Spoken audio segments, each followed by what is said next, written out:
The Earthglider, a very special recumbent bike with unique features.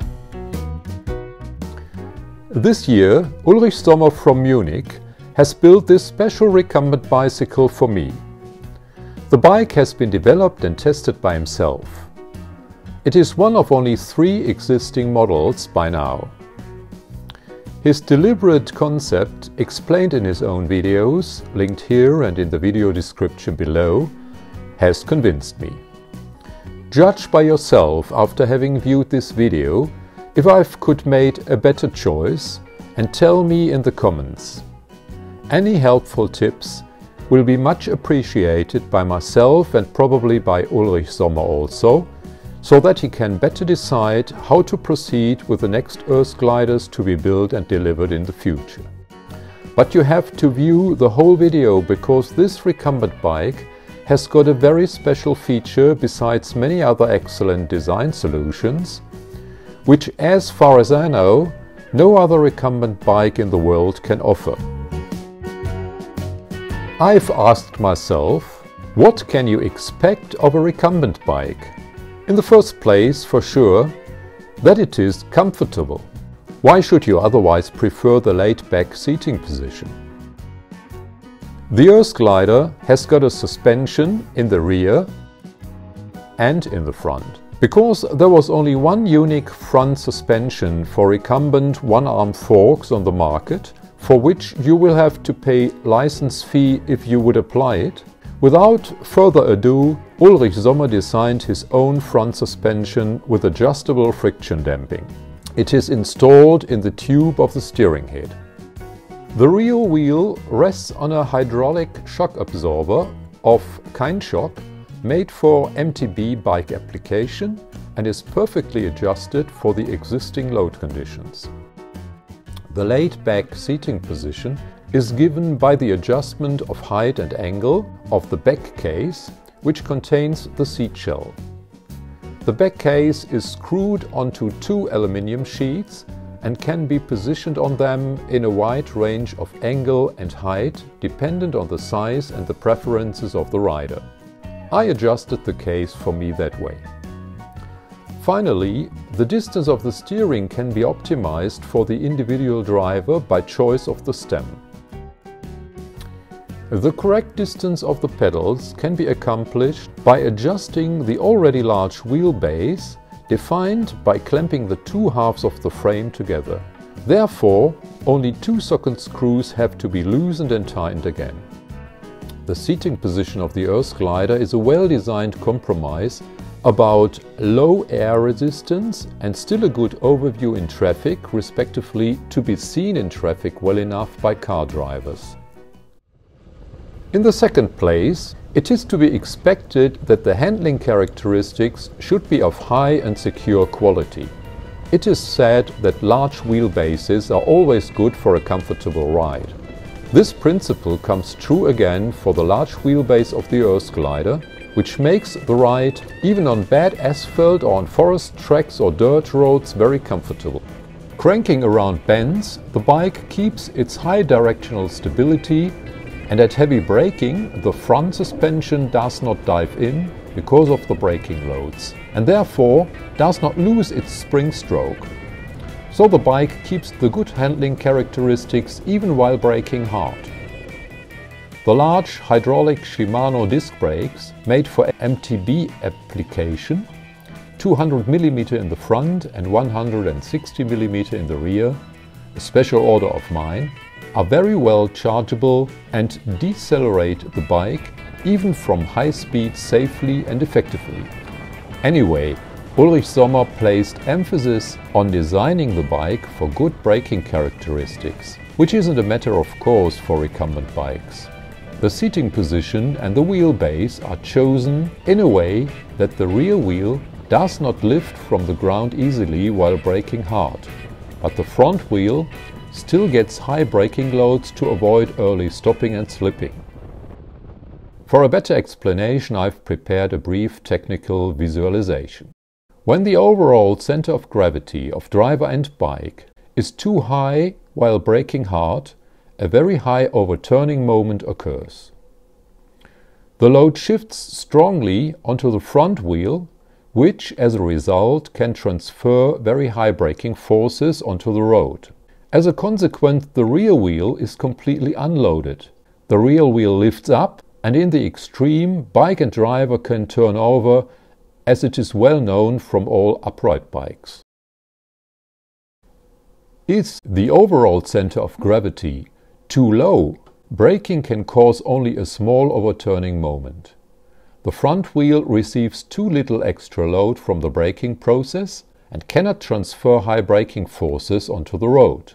That means, while braking harder, the wheel comes to a full stop too early, slips on the road, and the driver crashes inevitably. The compromise for the very good braking characteristics which Ulrich Sommer has found with this design is, in my opinion, exemplary for a recumbent bike.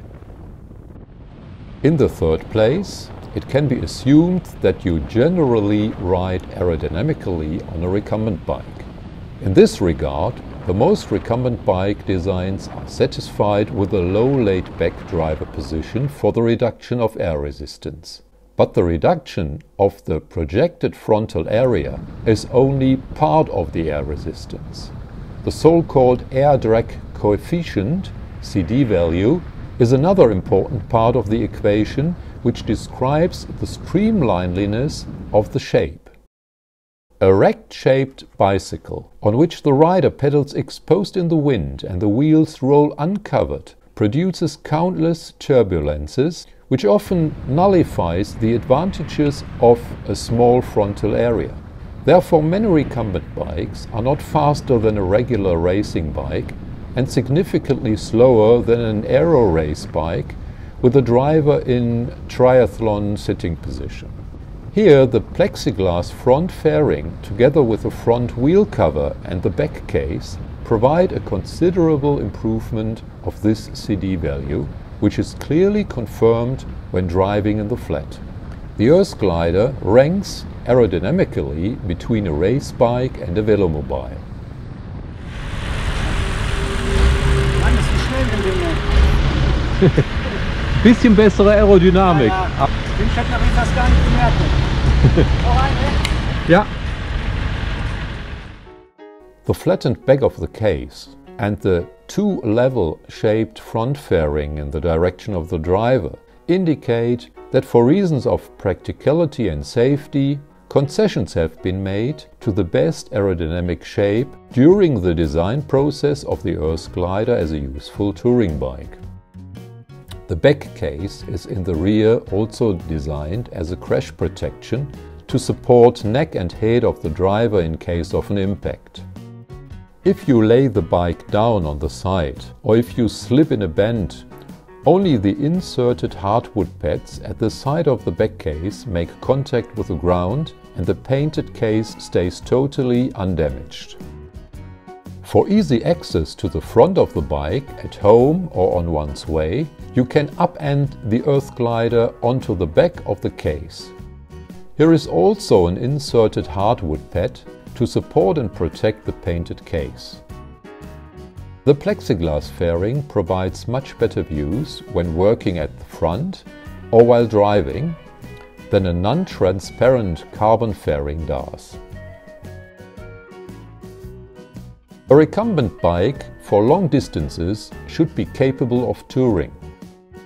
For if you are sitting comfortably, you may want to ride longer and cover vast distances.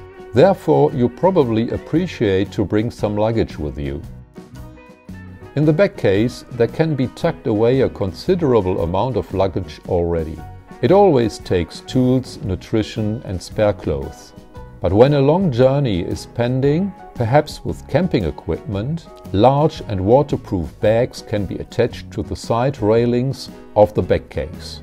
Ulrich Sommer has thought everything through and as a matter of course delivers the bags with the bike. What is not to be expected from a recumbent bike? That you stay as dry in heavy rains on a recumbent bike as in a velomobile. But this is exactly what the Earthglider is capable of as the only recumbent bike in the world.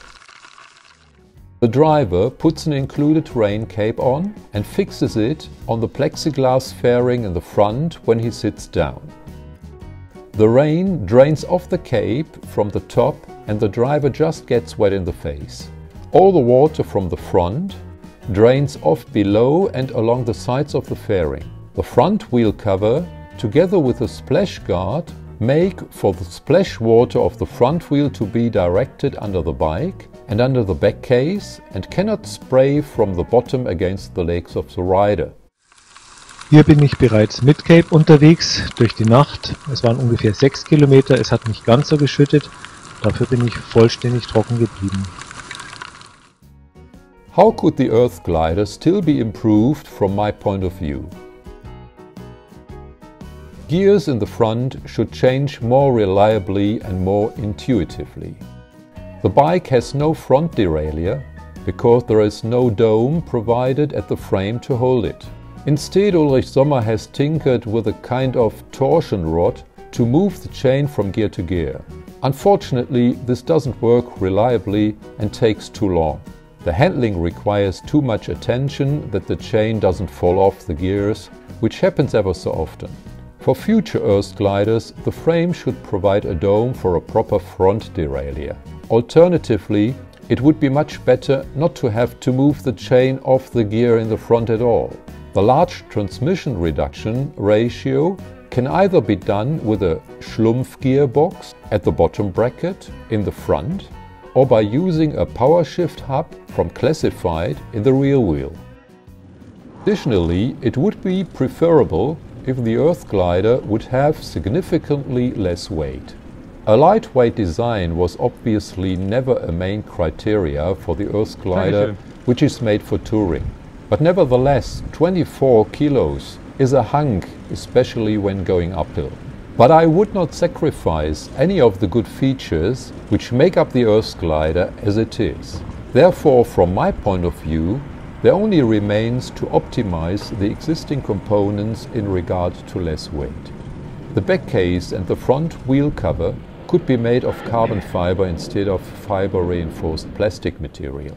The frame could be made of aluminium tubes instead of the current steel tubes.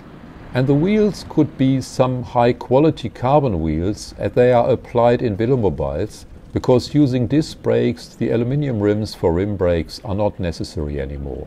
That way, the weight of the Earth Glider could be reduced considerably below 20 kilos.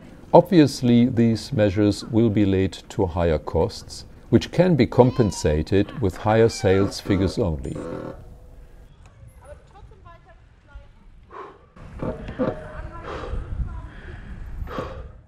The well-meaning viewer of this Velomobile channel may have asked himself, why does he buy a recumbent bike when he already owns a Velomobile? The answer is simple. I miss the cranking in bends, and this is, with a deep sitting position on a lowrider, a very cool experience indeed. Besides, it is as comfortable and almost as fast as the Topid Yellow. Additionally, you will not be broiled by the sun during slow rides on long slopes like it is inevitable sitting in the carbon chassis of a Velomobile. Therefore, for me the Earth Glider is an attractive alternative to a Velomobile, especially in the summer, and it can be ridden comfortably on long distances. And this unique weather protection comes with the recumbent bike in addition.